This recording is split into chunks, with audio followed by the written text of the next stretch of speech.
On est en France, dans les Alpes du Sud, en Provence, dans la vallée du Verdon. Donc ce vol bivouac, il se passe sur la zone de Saint-André, il part du décollage ouest du Chalvet. Et la décennie, et là je suis où j'allais du nord, et vraiment c'est d'aller bivouaquer au Petit Cordeuil, qui se trouve à une douzaine de kilomètres au nord de Saint-André, et de redécoller au-dessus de la zone de bivouac de la montagne du Grand Cordeuil pour rentrer le lendemain à Saint-André-les-Alpes. Ce vol bivouac, on peut le faire en toute saison, avec une préférence pour l'automne. C'est souvent très généreux ici, voilà, du mois de septembre jusqu'au mois de novembre. Ça permet d'avoir les conditions les plus favorables sur l'itinéraire. On le fait en général avec des conditions peu ventées. Il ne faut pas qu'il y ait des flux d'est ou de sud trop marqués. On peut avoir un léger flux de sud-ouest à léger nord-ouest, mais voilà, ça se fait en fonctionnement de brise ou alors avec un très léger vent météo de sud-ouest à nord-ouest. On n'a pas besoin de très haut plafond pour réaliser ce vol. Les transitions sont courtes et on va atteindre le point le plus haut quasiment en marchant au sommet du Grand Cordeuil. Donc à partir de 2002, ça se fait sans problème. Sur 2 jours, alors le premier jour pour monter au Chalvet, on a 650 mètres de dénivelé pour atteindre le décollage. Si tout se passe bien, on se pose directement sur la zone de bivouac. Et le lendemain, pour redécoller du Grand Cordeuil, on a à peu près 400 mètres pour rejoindre le décollage de dénivelé positif. Donc ça fait à peu près 1000-1100 mètres sur 2 jours. Si on pose une fois en vallée, à Lambrouillis ou à Thorame, on a une montée supplémentaire de entre 500 et 700 mètres. Donc sur 2 jours, ça va être compris le dénivelé de marche entre 1000 mètres et 1700 mètres maximum. Donc le départ, il se fait du parking d'Aéroglisse, où on peut glaner quelques infos sur les conditions notamment. Ensuite, on rejoint le centre du village, on monte à la gare de Saint-André-les-Alpes. On voit le chemin de fer quand on est près du centre du village. Et depuis la gare de Saint-André-les-Alpes, le chemin qui passe par la face sud du Chalvet est indiqué. Donc il suffit de suivre le Chalvet pour atteindre la zone sommitale où on a le décollage ouest. Donc sur le Chalvet, on a plusieurs décollages. Il y a la zone sud où on a les décollages sud, est et nord. Et nous, on va plutôt partir du décollage ouest-sud-ouest. Donc une fois qu'on est en haut de la face sud du Chalvet par le chemin qu'on vient de prendre, on traverse pour aller sur la pente ouest où se trouve le décollage sud-ouest. J'ai choisi ce vol parce qu'il peut se faire un peu tout au long de l'année, hormis quand il y a vraiment beaucoup de neige. Et il permet d'avoir un cheminement qui se fait en fin de journée, quand les conditions vont être propices pour se poser en montagne. Donc ça passe par des faces ouest le premier jour pour rejoindre le bivouac. Et le lendemain, on peut rentrer par des pentes est le matin. Donc voilà, ça suit un peu la rotation horaire en fait, et la rotation du soleil sur le long de l'itinéraire.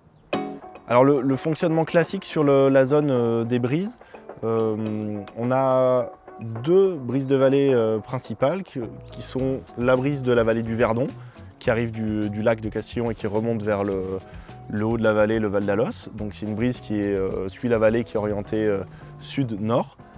Et on a la brise qui arrive de la vallée de l'As, qui se trouve à l'ouest, donc vers Digne, et qui vient vers nous en passant le col des Robines. Ce sont les 2 brises de vallée principales. Les autres sont plus faibles, donc on ne va pas les détailler. Ensuite, de façon assez remarquable, on a des brises de pente qui sont soutenues sur l'itinéraire, notamment l'après-midi, sur les pentes ouest, on a des brises de pente qui sont très généreuses. L'idée d'ailleurs de ce vol, c'est de s'en servir de ces appuis pour rejoindre la zone de bivouac. Alors un point important sur la zone, c'est que les 2 brises qu'on vient d'évoquer, la brise de l'As et la brise de la vallée du Verdon, elles se rencontrent au niveau du terrain d'atterrissage de Saint-André-les-Alpes.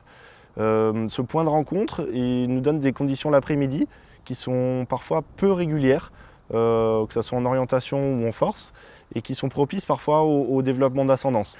Alors on part du décollage sud-ouest du Chalvet. La brise de pente peut être soutenue en fin d'après-midi jusqu'à assez tard, donc on attend que ça soit raisonnable pour décoller.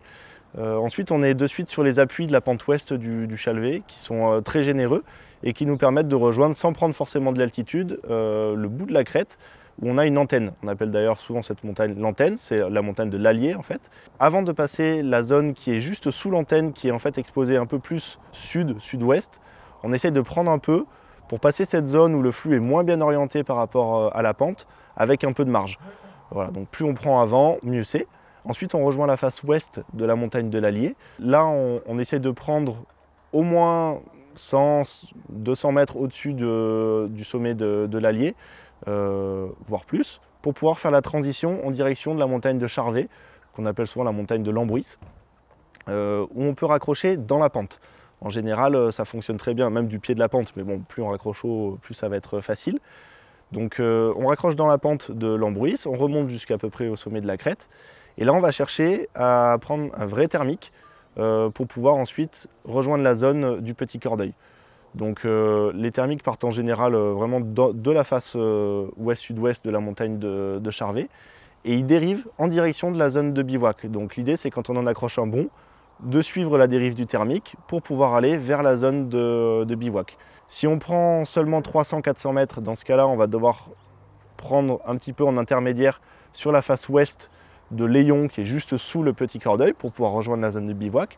Si on prend plus, 500-600 mètres, donc c'est-à-dire à peu près à 2300 mètres, 2400 mètres d'altitude, on peut aller directement sur la zone de la repose. On arrive sur la zone du Petit Cordeuil, qui est un dôme. Et là, du coup, on peut choisir à quel endroit on va poser du dôme. C'est très confortable pour une repose, parce que du coup, on n'est pas obligé de poser complètement travers pente, comme souvent quand on se pose en montagne. Là, on peut se poser quasiment, alors travers pente certes, mais un peu face au vent. Et du coup, ça rend la repose plus confortable. Donc en prenant le temps, on peut sélectionner la zone sur le dôme. Alors sur le chemin aller, pour aller jusqu'à la zone de bivouac, on peut se poser partout. Sous le décollage et jusqu'aux antennes, on peut se poser dans la vallée de Liège, il y a des champs de partout. Il y a quelques lignes, des petites lignes, mais bon, elles se voient, et sinon tous les champs sont praticables. À l'Ambruisse également, il y a même un terrain d'atterrissage à l'entrée sud du village, où il y a une manche à air en général.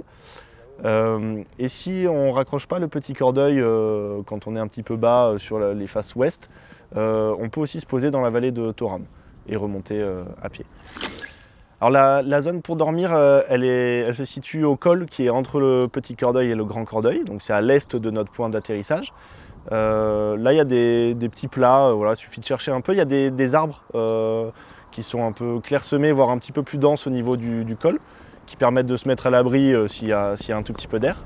Il y a du bois si on est dans une période humide pour faire du feu. Et il y a également de l'eau parfois, suivant la saison, dans le col, un petit peu en contrebas. C'est noté sur la carte certains points d'eau, il n'y en a pas toujours. Donc ça vaut le coup de partir avec de l'eau quand même pour passer la soirée. Mais ça peut arriver d'en trouver aussi. On a un point de vue qui est très sympa à cet endroit-là. Donc si on monte juste un petit peu au-dessus du col, on a une très belle vue pour le coucher du soleil. Le lendemain matin, l'idée c'est de monter au Grand Cordeuil, qui est au-dessus en direct du point de bivouac. Et depuis le sommet du Grand Cordeuil, on va avoir deux options. Une quand on n'a pas de vent ou des légers flux de sud à sud-est, où on va rentrer par des faces est le matin. Et une où on va rentrer un peu plus tard dans la journée, via des faces sud-ouest, jusqu'à Saint-André-les-Alpes. Alors en partant du bivouac le matin, pour rejoindre le Grand Cordeuil, il n'y a pas de chemin vraiment bien marqué. C'est au départ des éboulis avant de devenir des alpages un peu pierreux. Et il y a beaucoup de sentes d'animaux. Donc ça vaut le coup le matin, avant de partir, de regarder la face et de choisir son cheminement pour emprunter ces sentes d'animaux et se rendre ainsi le cheminement un peu plus facile. Donc une fois qu'on est au sommet du Grand Cordeuil, suivant la situation météo, si on a pas de vent ou des légers flux de sud à sud-est, on peut continuer à marcher en direction du sud-est le long de la crête et on arrive, alors il faut marcher un petit peu, hein, il y a un petit peu de distance, on arrive au-dessus d'une vraie face qui est est, où on peut décoller sans souci et qui est très généreuse en thermique le matin. De ce point-là, donc on décolle sur la face est. On essaie de prendre au minimum 300 mètres à peu près sur le point de décollage pour pouvoir transiter en direction du sud sur la face est de la montagne de Morel. Plus on arrive dans la face sud-est, plus ça va être facile pour rentrer. La face est-nord-est fonctionne aussi, mais c'est pas toujours évident de trouver les thermiques dans cette face-là. La face sud-est, elle fonctionne très bien. Et une fois sur Morel, on va chercher à prendre au minimum 200 mètres au-dessus du sommet, donc aux alentours de 1009, pour pouvoir ensuite rentrer jusqu'au terrain d'atterrissage de Saint-André. Si maintenant on a un léger flux de sud-ouest quand on arrive au décollage, ou en tout cas au sommet du Grand Cordeuil, qu'on observe un flux de sud-ouest ou de léger ouest, on peut patienter un petit peu jusqu'au milieu de journée. Alors milieu de journée, ça peut être 11 heures au printemps ou en été, pour que la face sud-ouest du Grand Cordeuil, qui est très large, se mette à fonctionner. Souvent, les thermiques qui partent justement du pied de la pente sont très généreux et permettent de monter bien au-dessus de la crête. Alors, à partir de 300-400 mètres au-dessus, c'est-à-dire aux alentours de 2002-2003, c'est envisageable de commencer à rentrer par la face sud-ouest de Morel. Si on prend plus, c'est mieux, pour pouvoir passer par-dessus la crête de Morel. Quand on a rejoint cette face ouest-sud-ouest, l'appui fonctionne relativement bien pour arriver jusqu'au bout de cette face ouest, donc au sud de cette face ouest, où on a une crête qui descend vers la vallée. Et souvent de cette crête, on a de très bons thermiques qui s'échappent et qui nous permettent de rejoindre ensuite l'atterrissage. Donc pour se poser, le terrain d'atterrissage de Saint-André-les-Alpes l'après-midi, il n'est pas toujours confortable, suivant les conditions, hein. Mais on peut se servir du terrain d'atterrissage de Moriez, qui est lui de l'autre côté du col des Robines, sous le décollage sud-ouest, qui est lui beaucoup plus régulier. Et voilà, la brise, elle vient classiquement de l'ouest sur ce terrain-là. Si on décolle par exemple trop tôt sur la face est du Grand Cordeuil ou sur la face sud-ouest, on peut se poser à Argence, qui est le petit village qui est en bas de la face sud-ouest du Grand Cordeuil. Ça pose très bien.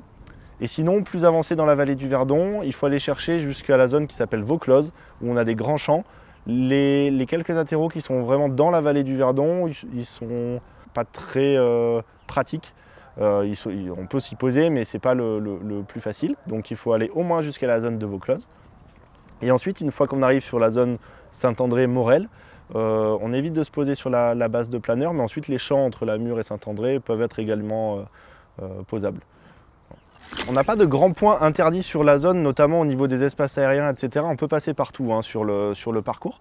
Néanmoins, un point à soulever, c'est en situation sèche, ou voire même tout le temps en été et parfois au printemps, en automne, il faut vraiment s'abstenir de faire du feu, même s'il y a du bois là, sur la zone de bivouac, parce que ce sont des zones qui sont très sensibles aux feux de forêt. Et également, on évite de se poser sur le petit terrain d'aviation de la Mure-Argence. Sinon, on peut passer partout. Alors, il y a de nombreux oiseaux sur l'itinéraire, mais on n'a pas de zone d'exclusion pour la nidification, etc. Donc, il n'y a pas de souci à se faire sur les zones survolées. C'est intéressant de rester optimiste sur le déroulé de l'allée en fin d'après-midi ou le soir. Même si la brise au décollage met parfois pas mal de temps à tomber, quand on peut décoller, en général, les conditions restent très bonnes jusque tard le soir pour pouvoir rejoindre la zone de bivouac. Donc ça se fait sans problème en fin d'après-midi, voire même dans la soirée. Ça c'est pour le premier jour. Le deuxième jour, un petit conseil que je peux donner, c'est si on décolle de la face est du Cordeuil, de prendre le temps d'observer des signes objectifs de la présence d'ascendance. Et ici on a la chance d'avoir beaucoup d'oiseaux, des aigles, des vautours, des faucons, des cirquettes, etc. qui exploitent beaucoup les thermiques matinaux, et du coup en se posant au décollage une petite demi-heure, on va avoir des signes d'ascendance via ces oiseaux. Donc en observant, normalement, on choisit le bon créneau. J'espère que vous découvrirez ce vol et qu'on aura l'histoire ensuite qu'on viendrait poser sur la terrasse d'Aéroglisse. En général, il y a toujours 2-3 choses à raconter sur un vol bivouac, que ce soit pour le vol, mais aussi pour la nuit dans la montagne.